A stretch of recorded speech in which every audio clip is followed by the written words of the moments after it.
I appreciate, Sharon, you mentioning a topic that would be of interest, I'm sure, to everybody, that has to do with step 6 in the 6 steps to freedom process, because it's not the usual idea that we have or the experience that we have with what we have called and what we call forgiveness. The putting that in place, I just want to go back a little bit and point to the nature of what we call waking up is the dropping. It's actually, as Meister Eckhart, the mystic monk from the medieval days, said, it's waking up is a matter of subtraction. What we're letting go of is everything that's not true about ourselves. And what we're opening into is our true nature, which is awareness. Excuse me. The interesting thing about awareness is that without it, and you'll excuse my bad English, but we don't have nothing. If you're not, awareness is the shining of awareness, consciousness on everything. Everything except awareness is an object, right? Whether it's a belief or a body or an apparent other, it's an object in awareness. So as we understand that as the nature of awareness, we can come to a bit of a sense of what happens with step number 6, where we have seen through what we had installed, a conclusion like I don't matter or I'm not good enough. And having seen through that, we are now experiencing ourselves as the awareness of that, the awareness of that conclusion, of that judgment. Yeah. And so even though we call it the forgiveness step, which it is, it's an automatic dynamic when the light of awareness, I often say it's like shining sunlight on mold. When the light of awareness is shining on that early conclusion that got installed, then the experience is that it becomes dispelled. And so I don't matter, shining a bright enough light on it simply disappears. So what we're calling forgiveness is that forgiveness of the illusion of the conclusion about ourselves, which was consisted of self-judgment, being the conclusion that was received in our mind and our heart when we were believing that we didn't matter, that we're not good enough, or I don't deserve to live, or all of the kinds of things that energetically get installed and then create what I call the distortion field. When we get to step number 6 and we've seen what got installed, let's say it's I don't matter. Now in step number 6, it's just awareness shining on that. It's like that becomes the object in awareness. So the radical understanding of the nature of how reality is an aspect of awareness. Whatever the reality is, whether it's a mistaken identity or whether it's true nature, awareness is the whole story. Without awareness, we don't have a reality. We don't have a body mind. We don't have Zoom. We don't got nothing without awareness. So awareness is fundamentally the one I am. And that awareness shining on anything reveals it if we're willing. If we have something, typically the reason I don't matter got stuck and then got repressed is because of our innate resistance to that conclusion. We innately do not want to believe that we don't matter. That breaks the heart of the child and puts them into a dynamic of trying to make things in the apparent external reality feel as if they do matter, hoping that somebody will pay attention to them. So we know all about that that story that initiates the journey through this 3D reality.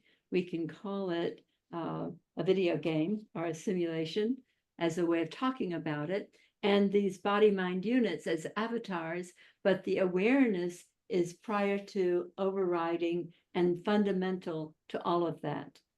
So that's the shining of awareness onto a lie.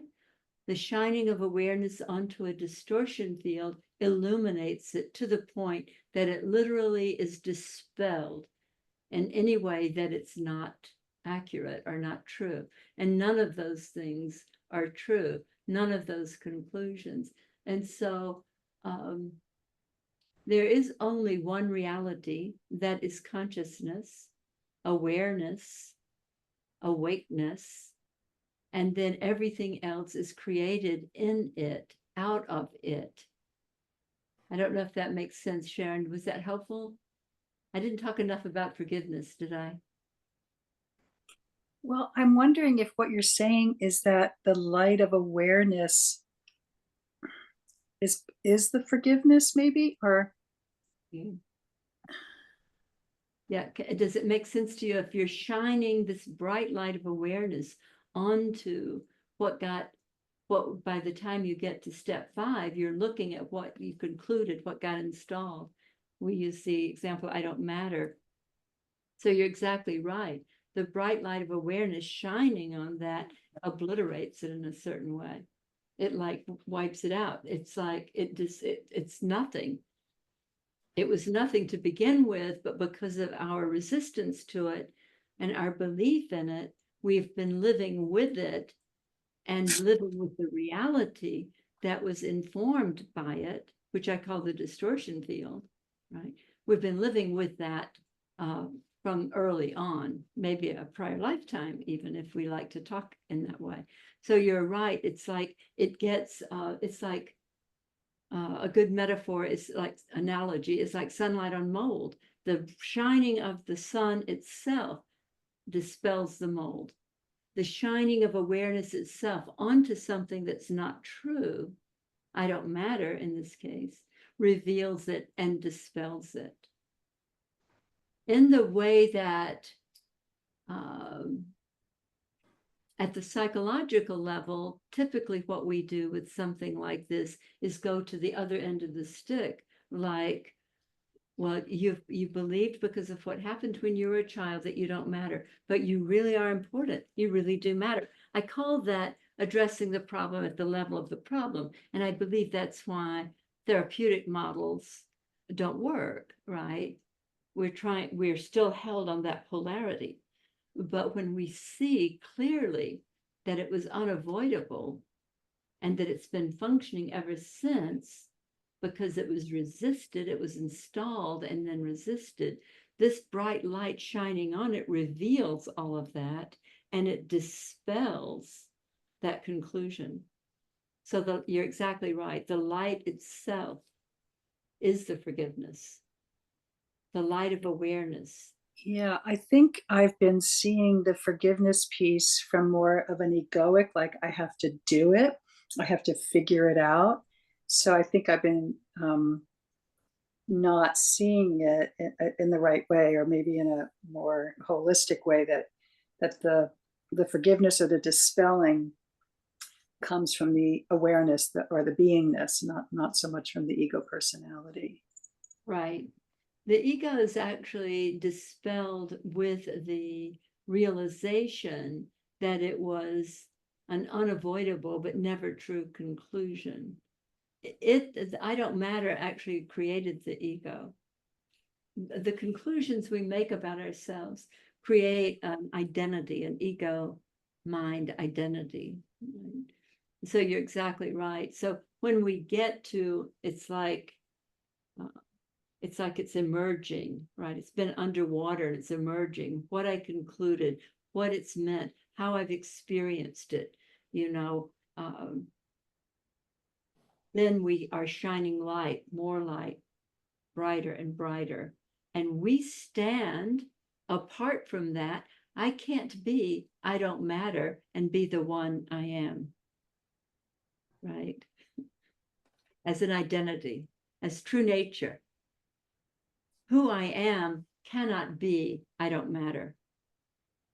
That was the creation of the ego, that conclusion. So when we come home to the awareness, it is my true nature, and it's shining on that, it obliterates everything that's unlike itself.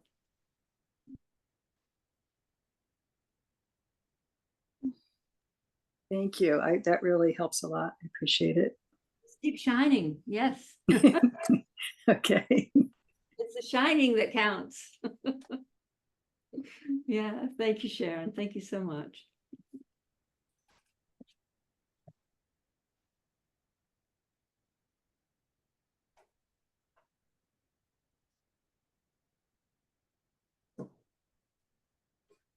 So are there any other questions right now or topics to address? We all know Pali can talk. She'll keep talking. I wanted to talk about something that I think is that I can even remember, even though it's been a long time now, what my idea of what it would be like to be awake.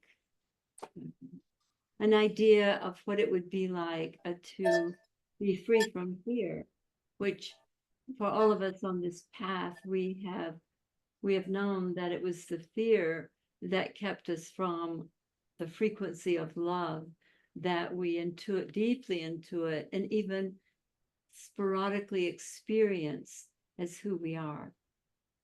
And so all I want to do in regard to this is just to remind all of you that what happens when you drop fear is that you are in touch with your true nature, which is already awake. So I think I said this when I was talking about forgiveness. We don't have to make up who we already are. We are the awake awareness in which realities arise. In order to experience that, we have to let go of and dispel all of the limitations that we attributed to our identity with the early wounding conclusions. It's nearly like a cosmic joke, isn't it? I mean, it's like, who made this up? But we do incarnate into a frequency of fear. I believe we resonate with that to whatever degree, or we wouldn't incarnate in this reality over and over.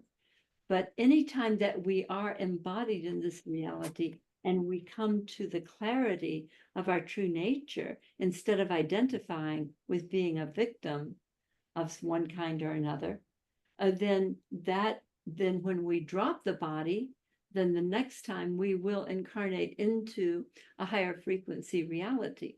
I believe that we actually shift into a higher frequency reality in this incarnation as we drop the fear-based ego conclusions. So, and that's the larger purpose, or the meaning that we give to what we've deeply intuited was the possibility of living without so much limitation. When Rupert Sheldrake talks about morphogenetic fields, what he's talking about is an area in consciousness that holds a particular information about something specific. My sense is that in the Bible, when it talked about when 144,000 have shifted, which is part of the book of Revelations, I don't think it has anything to do with that number, but I think it has to do with a majority or enough shift, so that when there's enough shift out of frequency and into love, into being on one's own behalf, into living not as victim, but as presence, being the vehicle through which life expresses in this 3D reality, when all of that occurs, and that morphogenetic field has enough of that frequency of love and peace and freedom and ease, which is already our true nature, unexpressed, unexamined, perhaps unrevealed. But when there's enough of that, I believe there'll be a shift in reality in this 3D, in this 3D projected reality. The reason that I believe that is because what occurred in this body-mind unit when the fear-based ego identity, limited as it was dropped, then I have since that time had a different reality. It's a reality that reflects who I am being to myself. And so part of waking up is this realization that what happened with what we would call the early childhood wound could be correlated to what we call the fall, right? The leaving of the garden. Come in, come in. So what we're doing is we're returning home. We were coming back to our true nature. And as we do that, we find ourselves back in the garden. What we've been suffering with is a projection through a distortion lens of not having what we want, of not being who we want ourselves to be, of believing that we're limited, believing that we're less than, and then having a reality that reflects that back to us. Yeah. So Terry has her hand up. Oh, good. Thank you, Terry. So I definitely can relate to the experience of dropping the ego. I'm laughing because I'm like, okay, now who am I? I mean, I realize that I'm all it is. I'm back in the garden. But do I spend my time just caring for myself? Like, I don't know, it feels like a very spacious place to be with nothing to do or no place to go. Like, is that what it's supposed to feel like? That's a really good story, by the way. But yeah, the life is alive and well. You know, we've always, because we've been under the illusion that we were the doer, right? Right. Because that came with the limitation of I'm not good enough. Now I have to overachieve or make an impact or do something good in order to be of value. So as that falls away, which is what waking up is, as that falls away, we become more in touch with life living us, with life moving. Life is like, you know, in one of my favorite metaphors of the water wheel, life is like the stream that propels the water wheel. What we do when we're caught in an ego fear-based identity is that we block the stream, and then we put a handle on the water wheel, and now we're cranking it out. All that's in the cistern that's being turned over and over is dirty water, right? And that what that will subsist of, or what that will be informed by, is I'm not good enough and I don't matter and I should achieve something. My life needs to have meaning and purpose. Yeah. All of that's built into us being cut off from life. And I get all that. I get all that, but sure, okay, so back to the river. Okay. What's that? So now life is moving and you are in response to it because your sense of yourself is no longer occluded by a limitation. So right now, as you are in this place of awakening, which you have moved into, then you will start to be more and more experiencing being lived, right? Instead of deciding. I would say that, you know, human being, we have language is interesting, right? Because suicide, homicide, fratricide, all of that is like decide. Decide is good. You're going to kill something, right? So it's not imperative. It doesn't come to weigh on us that we have to make anything happen. It comes to be available to us that we are lived and moved into expression, which may surprise us sometimes, what that might be. I mean, all that I've been doing since I got back from Brazil, 4 years ago now? 3 or 4 years ago. All that I've been doing here in South Maui has been a totally unknown thing for me. And it includes you and the retreats and the sanghas and everybody who's in response to what we're all here to do together, which is wake up. But you don't have to try to figure it out, is my bottom line. And I know the not exactly discomfort, but the kind of disequilibrium that comes when we are so accustomed to believing we have to have a plan, it has to have meaning, and we have to fulfill it, right? Yeah, I kind of feel like a wobble toy. Right, Like, yeah, where's the equilibrium? Wobble, right? Weebles wobble, but they don't fall down. True, they don't. Yeah, so it's yeah, but that's a very common experience at this first intersection after dropping a fear-based identity. That life is alive and well, and you are it, and it will be revealed, and you can trust it. It's often very surprising. Okay, with that advice, I'm going to pretend like I'm floating on my back, and the best way to do that is totally relax. Exactly. Right. Yeah. Thank you.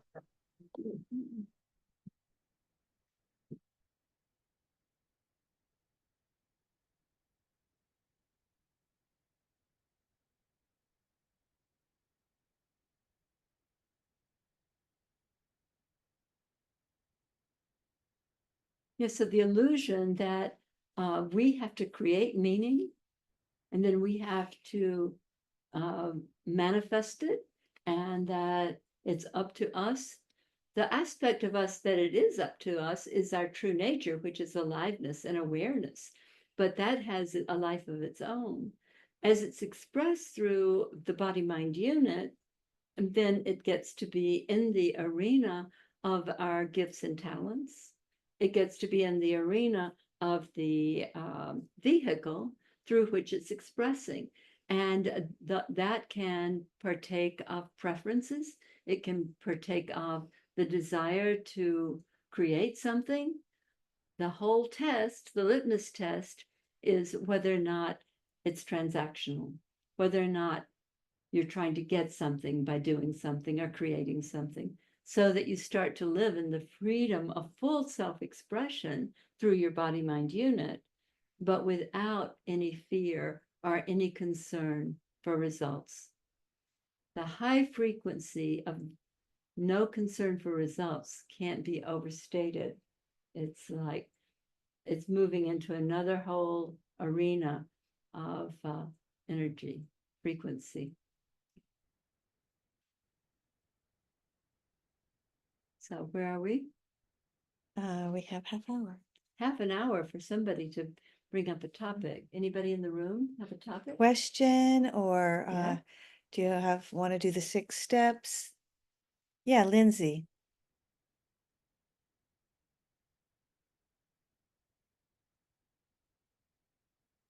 Okay, sorry. I'm outside, so I'll just keep the video. Okay, there we go. I'm just with you, Terry, in terms of I for sure have not completely dropped it, but unwilling to live in the old way, and definitely feels that wobbly. And for me, the sticky space, and I know, Polly, we went over this many times and in many different ways, but the sticky space is literally the word money, or whenever money comes up. And I completely have pushed into that space and trusting it, and then it'll come up again and then I have to go through it again and push back into it. But yeah, it's like, and I have these moments too where it's like, and what if nothing is wrong? And it just, I even had one yesterday, and it was about something else. It wasn't about money, but it was about a trigger that I've worked through many times. And then it was just like, and if nothing was wrong, and I was just able to completely relax into the fullness and the possibility. And it wasn't even, and it wasn't as a transaction, it was more so as a it just didn't even matter anymore. It just didn't matter. And so yeah, I guess yeah, this, so to highlight, my sticky thing still is anytime the word money or something with that comes up, into a specific of what Terry was also speaking into. Yeah. Yeah, it's the most persistent difficulty in this projected 3D reality is that it fundamentally is experienced, and then conclusions that come out of those experiences are based in transaction and getting and receiving and giving and getting, and the apparency of an external reality, it continues to reinforce that, right? And then we, because the giving and the getting is experienced through the distortion field of our early wounding, it carries with it all kinds of, it's fraught with discomfort and fear, and because it's coming through the distortion field of the conclusion, I don't matter, I'm not good enough, or I'm a piece of shit, or whatever it is that created the way in which we both perceive and project reality, right? So it's one of the things we've been doing in the Sangha here is in sitting, is to sit with, and I know we've done this together too, Lindsay, is to sit with the experience, full-bodied experience of having what you're believing you don't have, and that you're not worth, that you're not worth it, so you won't get it. But the feeling, because the truth is, we are already that. You see, there's a reason why we are not totally putting sugar over shit when we feel like we have it, because we are already everything. We are the fullness, the completion, the fulfillment of everything. I am that. And so as we sit in this state of inner experience of all of the money, in this case, of all of the meaning and purpose, like what I want to do to contribute, what I want to do just to be in expression, which is a higher frequency than believing I need to contribute anything. Being in expression, I am in heaven, the revelation of myself is holy. So as we come into this spaciousness within and feel our true nature, which is already present as the one I am, and sit, when you're sitting in meditation, come from that place, right? It's done. Because who you are being is what's showing up in your external world. It doesn't mean that all the money will start to come in necessarily, but the experience of being provided for, to being the experience of being underpinned by all that's required is available to you, because that's who you already are. That in the projection, the distortion field of which is fear, whether it's an individual or this collective reality, that projection keeps us moving, needing to get something, having to decide something, having to do something. And so that frequency is one, the need to get anything is a frequency of fear. And so that's what we want, to be here present, and it's available to us. You don't have to pretend this. This is what's already true. We have to, it's nearly as if we're still caught in a fear-based identity, we simply move it out of the way in this moment, and these minutes of meditation, feel what it feels like to have it exactly the way I want it, which is the fullness of love and connection and peace and freedom and everything. I already am that. Experience that fully, because that's your connection to the field. I know that you do that. That was delicious. Thank you. Thank you.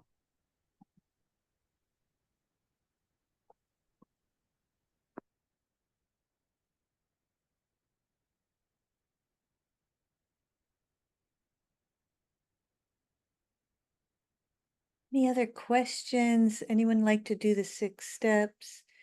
Any curiosities? Polly's here, available.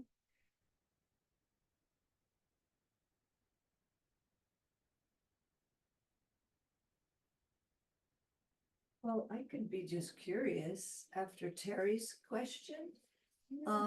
When you first woke up and you popped over to Maui, did you have any of that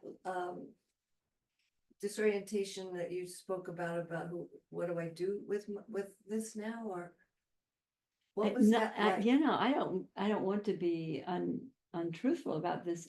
I don't remember having that. Okay, I don't remember having that. It's like when I came back to Maui, which was, you know, I could have created that whole episode in order to come back to Maui. Who knows what the motivations of the person were? But by the time I returned here, it was clear of the ego fear-based person, and so what showed up then was just a possibility of working with people. I'd done the school for the work with Byron Katie. So I had these tools and I used them a lot.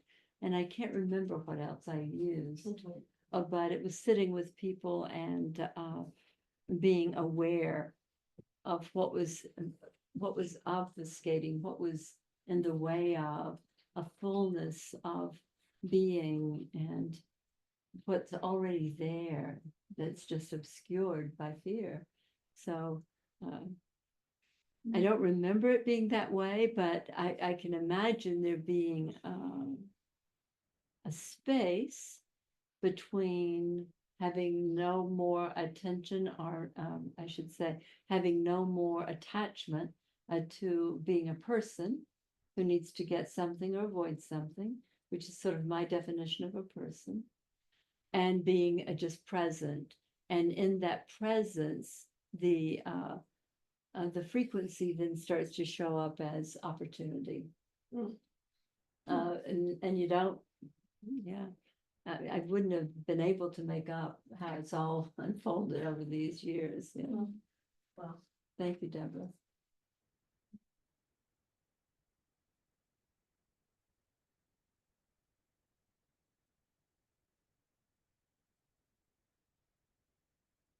It seems daunting to drop the mind because we've been programmed to believe what we think and to value the rational analytic over and above our true ability to know something, which is to connect with it. It's in the garden story, it's pointed to as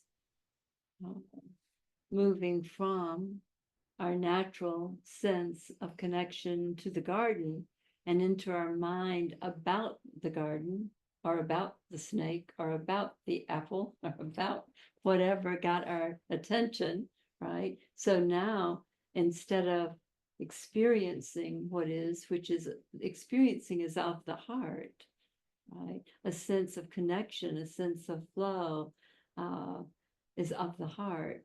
So when we fell out of our hearts and into our minds, we moved into a very low frequency, not only of fear, but one that implied we had to do it and we had to do it right. And we weren't good enough to do it right. So there's a lot that went on that when the awakening occurs, that actually is what falls away. The erroneous idea that I have to figure everything out, that I have to control it, that I need to know what it is, and then in that knowing have a certain level of control. The lack of trust in life as it arises and shows up.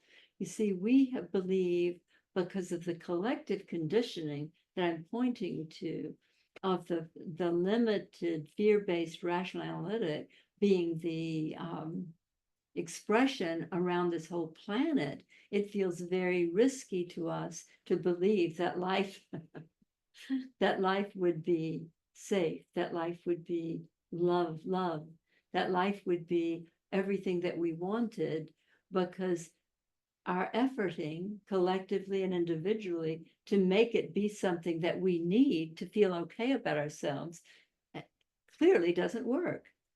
And so to let go seems like it's just another level of moving towards something that's already been proven not to work. But the truth is we've never been willing to or able to let go, to reveal and open into being lived by life and feeling that connection to all that is, all the abundance, all the fun, all the peace. So Terry is once again All righty. wanting to. Okay, I'm gonna tattle on myself. Oh my God. By you talking to these other people after my last question, I realized what I am doing is I have a need to figure it out. Even in the awake awareness, I'm trying to figure out knowledge and the effort to be okay in the awake awareness. I'm like, oh Lord, it sure is ingrained. Sneaky, huh? It is. But now I got its number. So thank you, Polly. Thanks, Terry. It's so good to interact with you. I appreciate it. Yeah. It serves everybody, as you know. Yeah. So we have about 15 more minutes. If there's no more questions, we can just go into meditation, but I'm assuming there are other people who are wanting to connect with Polly around some topic or other, some trigger or other.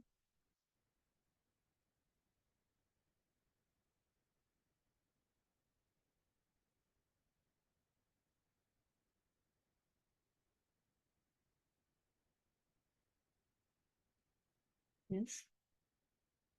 So, Anything else coming to you to say? anything from you, either of you? Jimmy, I have something, but it's half baked. That's okay. Let's see what we can do with it. All right. Okay, this is half baked.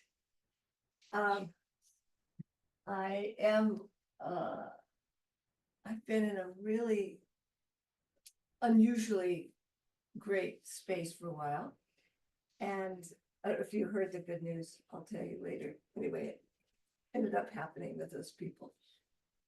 Anyway, so really, really good space for quite a while. And what I mean by that is not being very triggered by much. And so therefore being happy all the time. So we're on our way, my husband and I are on our way back to the mainland for 2 months to do a big project with our house in California, get it ready for sale. And when we go there, what's coming up is an awareness that the family I've told you about, the goddaughters, Yes. actually grand goddaughters, are there. I have no doubt that I want to and will see them. That's clear. And then there's their mother. And last Thanksgiving, and it's from actually November to January, her mother and I had a really soul crushing experience. I was soul crushed, and this is a person I love and who I've been a good friend with, obviously, if those are my grand goddaughters. And now we're on the verge of getting there. And I'm like, well, and we have just sort of been taking an unofficial break from each other since we've been here in February. You know, she sent me a couple little videos of the girls, but even that hasn't happened for some months. It's just a break. I sent her a cute thing. She didn't answer, but it's okay. But now I'm on the verge of going there and I'm conflicted. Part of me wants to see her or try to help heal it or whatever. And part of me, it partly is avoidance and partly it's just sounds like a lot of work, you know, like God, you know. And so then I look into that and I see there's a defended place, like, wow, that really hurt. I know what that person who I loved and trusted is able to do when she's upset. She can really, that was mean. I don't know if she thought it was, but for me, it was brutal. And well, she would have a complaint about me as well, although, okay, I won't go there. But anyway, the point is, I feel conflicted about just talking about it. I feel more stirred up, just like if I go toward it, that feels like work. It feels like risk. If I don't go toward it, it feels like a kind of a death blow to a friendship, which, so I'm just talking out loud Yeah. here, having an open inquiry as I do I want that friendship to end? I definitely want to be connected with the girls forever, so that's her mother. Exactly. They're my grand goddaughters. Living in Maui does make it totally different. To be connected with the girls, it's not the same where we were hanging out with them all the time. So it's a choice we've made, which really, shaped the future of that relationship. So continuing, do I want to connect with her?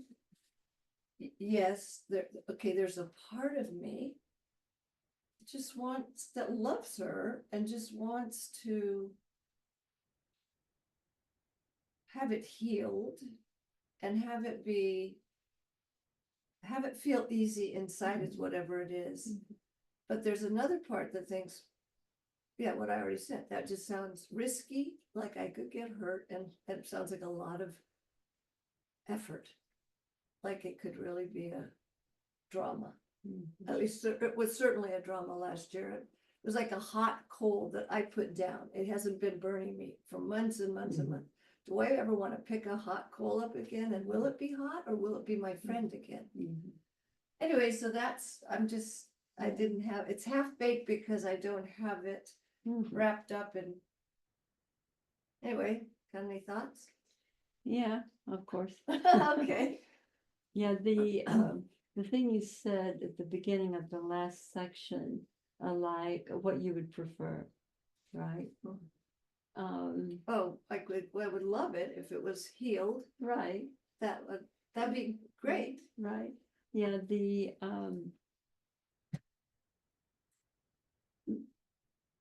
highest frequency, and we've talked about this in session, the highest frequency for the body-mind unit is authenticity. It's a frequency that you can, like everything that is at the level of that higher frequency, it's not transactional. You can't do it to get something because it wouldn't be authentic if you were doing it to get something, right? Oh, but the way in which it operates is the way in which, when we have a beloved pet, I think of one puppy I used to have. The minute that he thought he had done something wrong, he's on his back like this, and his little belly sticking up, and he's just waiting for somebody to rub his little belly, right?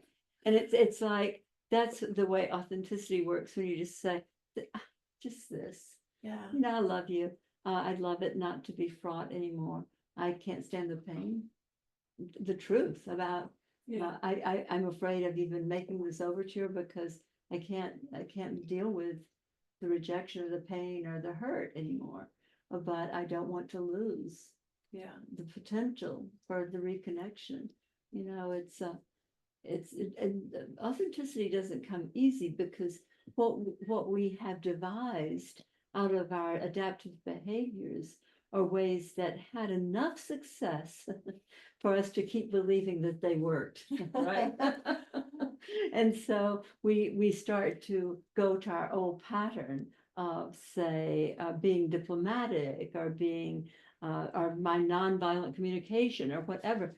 But the open heart that opens in that possibility of love and reconnection, maybe for the first time in this relationship, because in my recall about it, when you shared it with me last year, is that there was, and I'm not trying to be unkind to them or her, but what could amount to gaslighting. That you had been in a different arena of what you thought the dynamic was. right? Do you mean you thought they were gaslighting me? Mhm. Yeah, I don't think so. No, I don't think it was intentional, but I Yeah. think that you had a sense of the connection that was not shared with her. Oh, yeah. And Yeah. so we get caught up in that, but the light of honesty is just so refreshing and so revealing. Yeah. And anything that's revealed enough turns out to be love, because that's all there is. Huh. Yeah, anything that's revealed enough, even if you don't get it in that moment, you know, that then it's like it's been planted. It's a post, it's a marker. It's a Yeah. marker for love and the high frequency of it. Yeah. As soon as you said it about authenticity, it just dropped in like, absolutely, you're right. Yeah. That's what I want. That's, and it's all, it's like the old pattern that based on my motherhood and all that would be to defend and be back and Right, just be and safe. to be cautious and back, Yeah. you know, and like this, but no, it's like the puppy on the It's, floor. and as you're speaking in a way that I think I could be wrong, but is different than last year.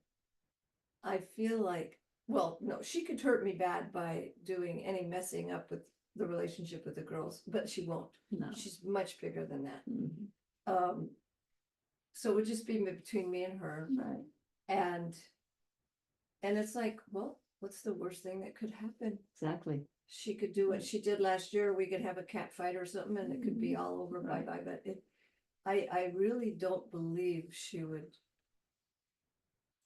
hurt the relationship between me and her girls. So thank you. That was good. It just helped me, help it come clear. Help me So get over good. the hump. Thanks. That's Yeah. good. Very good. All righty, if there's nothing else, I think we'll meditate now. Yeah, there's 5 minutes. Anybody, any last conversation? I so appreciate all of you showing up for this time together. Yeah, we're in transition here, but it'll be back in place with the larger room, which means that the more people here in South Maui will be with us. And that'll happen 2 weeks from today. We hope so. We yeah. hope so. Yeah. That's what renovations are like. Who knows? Okay. Thank you. I'm going to